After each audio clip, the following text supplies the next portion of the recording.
I think my knowledge of Media Composer has really served me well throughout my career. From the moment I moved to Los Angeles, there was really no question as to what the software to know was.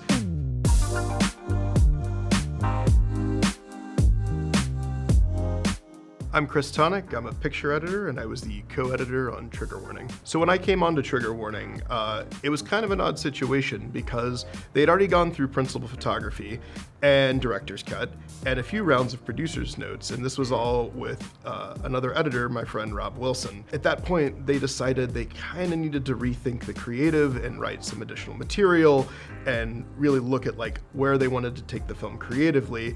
And the film was going to go on hiatus. Well, Rob was already committed to another film, so he had to step away from the project.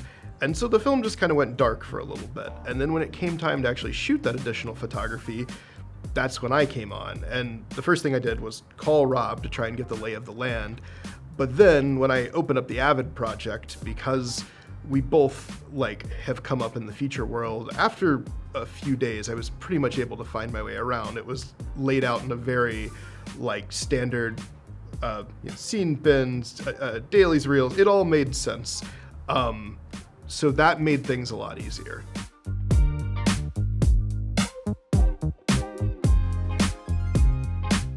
Because I inherited Trigger Warning from another editor, and when I started the project, there was already a lot of significant cutting that had already happened, I was sort of trying to figure out where the bodies were buried on the fly. And for that purpose, I could not have done that without script-based editing, because when they wanted to look at different reads of a take, or I needed to see oh, hey, with this additional photography, this take isn't working anymore, what do we have? I wasn't digging through countless scene bins, I was just popping open the script sync, and I could very quickly see what material I had to deal with and what reads of lines I had. The other thing that was incredibly useful is once a project sort of takes shape and you are then coming in to take over a project, there's a lot of pieces you don't want to knock askew, and trim mode was absolutely incredible for maintaining the integrity of the reel while I was able to tinker and adjust with the additional photography or the new notes from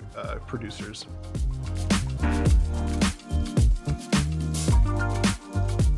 So for Trigger Warning, when I came onto the project, I was lucky enough to be able to go back in person with both our director and our first assistant, which hadn't been the case when they had done principal photography because it had been at the height of COVID.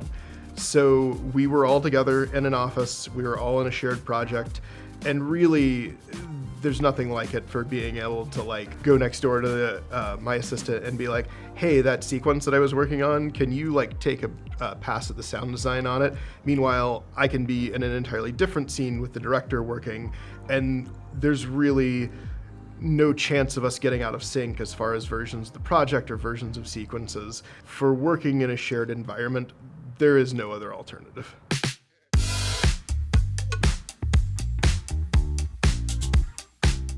I find that when I'm in Media Composer, the tool that I cannot live without is time warp.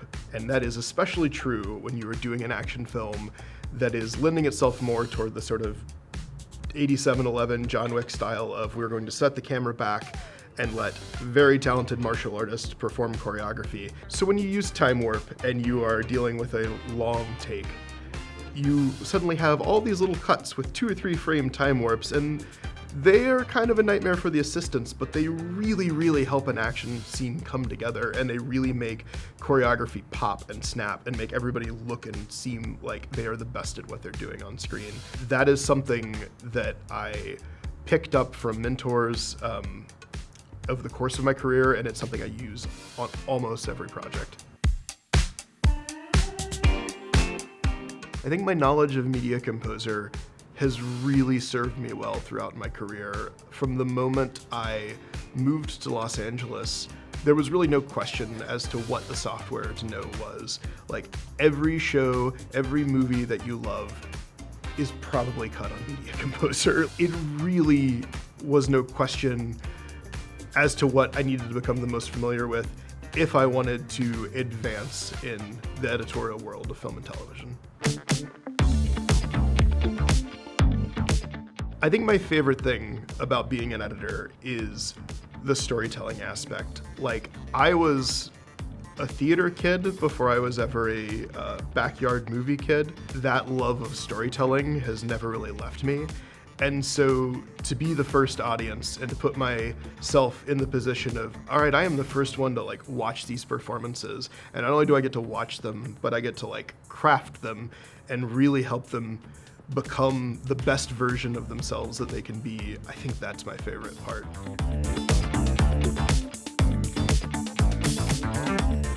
If you're interested in a career in editing, I think the advice I would give you is learn the technical side, but also watch great movies, because you can't know what tools that you have if you don't know what's in the toolbox. Like, you've got to know your basics of film history and really become familiar with the great films of the past.